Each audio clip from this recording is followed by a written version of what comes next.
On this wiring, I'm going to cover both motorcycles in the video, so it'll be a little easier for me and you. So anyway, the first bike we're going to do is the Vulcan 1500.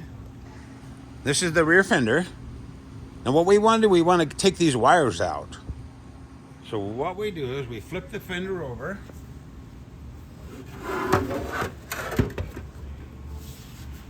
And on the bottom side, we have some just little keepers here. You just bend those out of the way, and then the wires come out.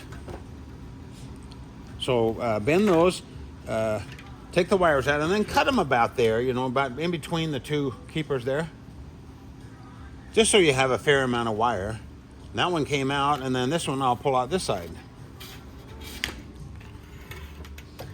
That's what we have. We have the one side and then the other.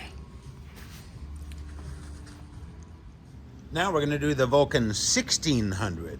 It's going to be simple too, just like the 1500. We're going to have to splice a few more wires because this only has the 5 wires coming out of the single connector. Okay, what I'm going to do first, I'm going to go ahead and cut all the wires to 6 inches from here to here. Okay, now we're going to make the red wire into 3 wires and the black with yellow stripe into 3. Real simple. We give you these butt splicers in the kit. So what you do is you take the wires and you strip the ends a little bit and twist them together. So this is all 3 of the black with yellow. And we'll slide the butt splicer over it. And we'll give it a good crimp. And then we'll do the same thing with this one. We'll go ahead and strip this back. What I do is I strip it a little bit further and I fold the wire over because it's so small to go in that butt splicer. I'll show you how to do that. You can see how I've folded this wire over so it's a little bit thicker. And then I'll slide the butt splicer over and give it a good crimp. That tail that just flew through there, and then this butt right here is Marble the cat. Now we've got the connectors about ready to go. Okay, we notice we got 1 into 3 of the red, and 1 into 3 of the black with white or yellow stripes, and then a blue, a green, and a gray.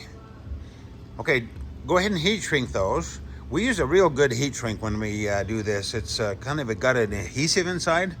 So once you heat shrink these together, boy, it's a nice connection.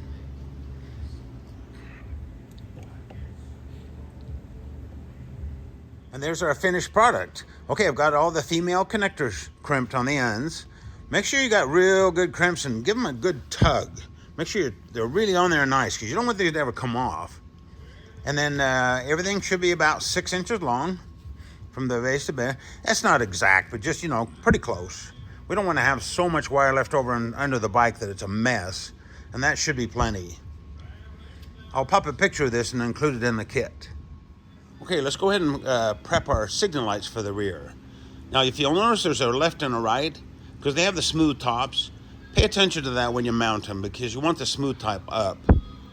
And then the first thing you do is you cut the ends off the wire, just the stock ends, the little brass ones. Cut those off, and then peel this sheathing off the wires. I don't care for that stuff. So peel that off, and then we'll go ahead and crimp our permanent male connectors just like this.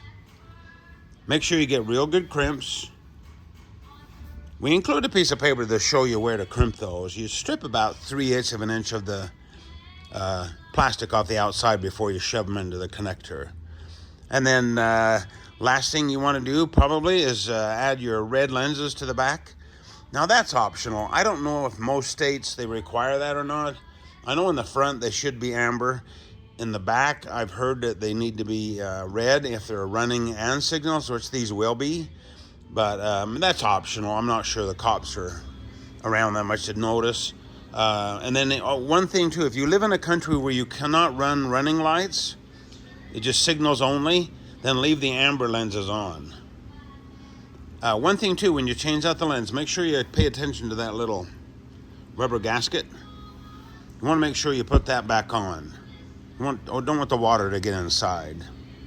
Let's do that and then we'll continue on.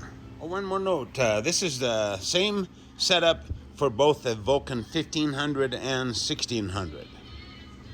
Okay, the first thing we want to do on both the 1500 and the 1600 Vulcans is get our tail light, and in your kit we supply some small heat shrink. Cut 2 4-inch long pieces of small heat shrink and heat shrink them over these 2 wires. The one is the black braided wire and the other is the green braided wire. And when you heat shrink these, run it down in the hole as far as you can when you heat shrink those.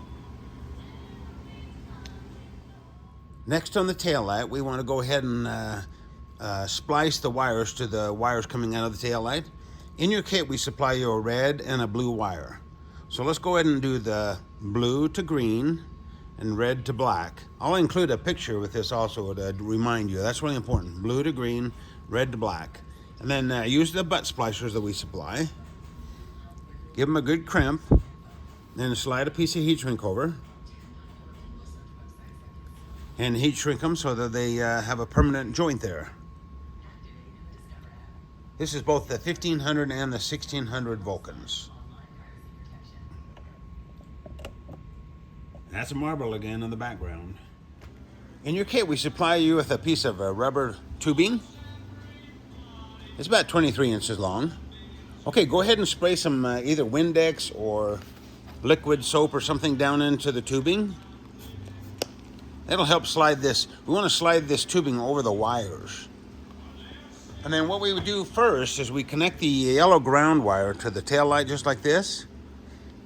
I have the license plate wire or light there, and then I just temporarily fasten that to the screw right there as the ring connector.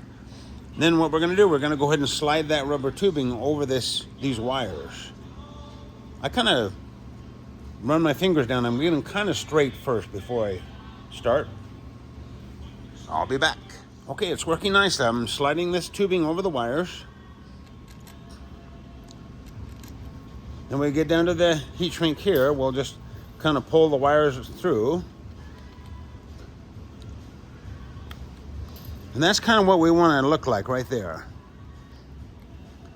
So we have the ring connector here and then the 2 wires going into the tail light.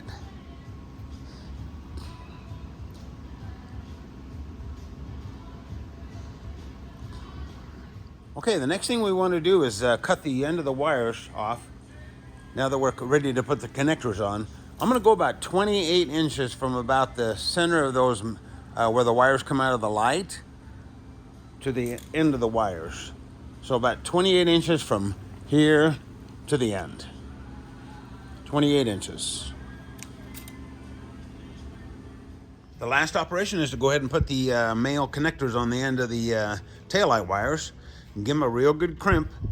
And we're ready to install these lights.